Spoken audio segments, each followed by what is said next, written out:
Hello, this is David, your host from Everything Economics, and today we're going to talk about the law of diminishing returns.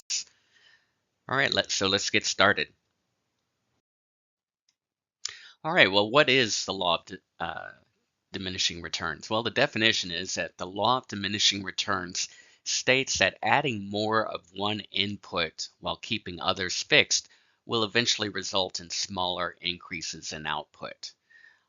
The key idea is that output rises at first, then slows, and may even fall. You've probably heard of the expression too much of a good thing. Well, that tends to be true with the law of diminishing returns. The more you get of a certain input, and the more problematic or the less return you get. And I'll go over some examples. All right, so here we have is the curve of the diminishing returns. As you can tell, we have this orange line, and it starts at point 0, and then it increases. But then as it gets close to the top, it starts to flatten out a little bit. In other words, you're not achieving as much utility or as much benefits from what you're putting into. So uh, as you can tell, as you can see, it says increasing returns at first. So from 0 to about, I guess about 3.0 in the input on the x-axis, we have kind of a steep line, but then it starts to slowly flatten out as it gets to the top. So we have diminishing returns later and possibly even negative returns eventually. So here we have the output or yield of production, and that is on the y-axis, and we have our input, which is fertilizer or labor. So uh, when you first start uh, planting, when you first start applying fertilizer or labor to take care of crops, uh, initially it's you get very steep returns on the output or the yield. But the more fertilizer you add, the more labor you add, those returns are not as good and they start to flatten out. In other words, you probably put too much fertilizer or you have too much labor, and you start will eventually receive negative returns. So let's go to the classic example of farming. So here we have crop yield on the y-axis, units of fertilizer on the x-axis, and adding fertilizer to land increases crop yield rapidly at first. So you have a very steep upward slope going from 1 unit of fertilizer to 3 units of fertilizer. And then you later additions of fertilizer gives you smaller increases. So as you can see, from 3 to 4, it starts flattening out. And then 4 to 5, it's even a little bit flatter. 5 to 6, even a little bit flatter. And then if you notice, from 6 to 7 units of fertilizer, it's starting to turn negative. In other words, you're putting too much fertilizer, and you're probably starting to reduce the yield, perhaps making the plants sick or even die because they're getting too much fertilizer. That's one classic example.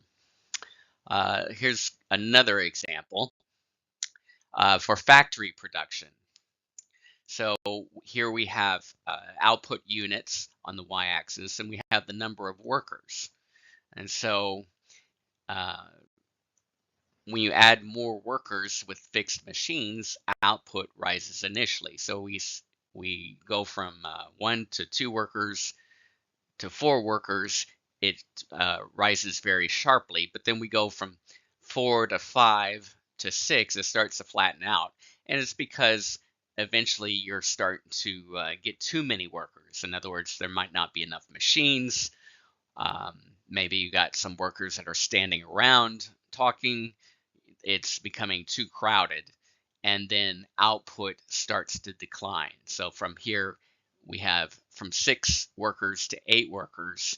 Now uh, the output is declining because it's too crowded and There's probably too much chatter, too much people getting in each other's way, and so you start losing output. Another example is studying.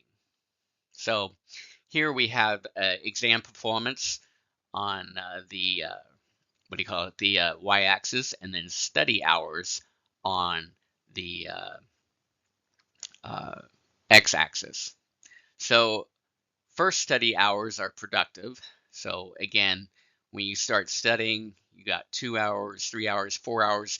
You have a very steepward, upward uh, line. But then when you start to get to 5, 6, 7, 8, 9 hours, you start to become too much, become too fatigued.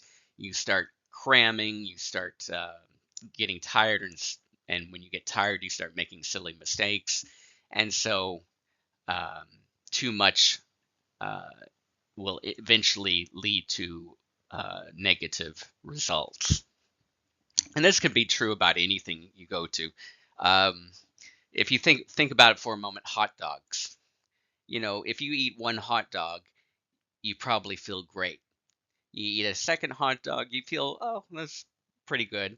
You eat a third hot dog, you're starting to feel full. You eat a fourth hot dog, and now you're starting to feel a little bit sick.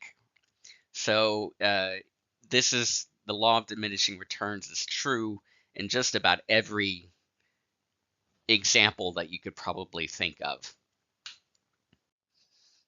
So the implications, well, the law of diminishing returns, it helps businesses plan for resources. So you try to find that optimum point where you're achieving the most output without going overboard on your inputs.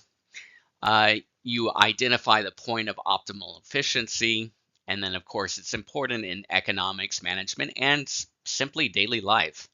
As I said, with eating hot dogs or drinking cups of coffee. You drink that first cup of coffee, you feel great. You drink a second one, you still feel good. But when you get to that third, fourth, fifth cup of coffee, you're probably shaking with jitters and stuttering and who knows what else, and your heart's pounding, and you're probably starting to feel sick. So uh, the law of diminishing returns is great, or true in just about every situation you can imagine. So the conclusion, output does not increase indefinitely with more input. So, if you have too much of a good thing, you may wind up having negative returns. Diminishing returns set in after a certain point. So in other words, you can reach a high point, but then if you keep adding resources, then you're starting to accrue costs or have diminishing returns and reducing your output. And smart decisions require finding the right balance. And so you have to kind of analyze the situation and figure out where's the point where you should stop adding more inputs. All right. Thank you for your time, and uh, stay tuned for more videos in the future. Thanks.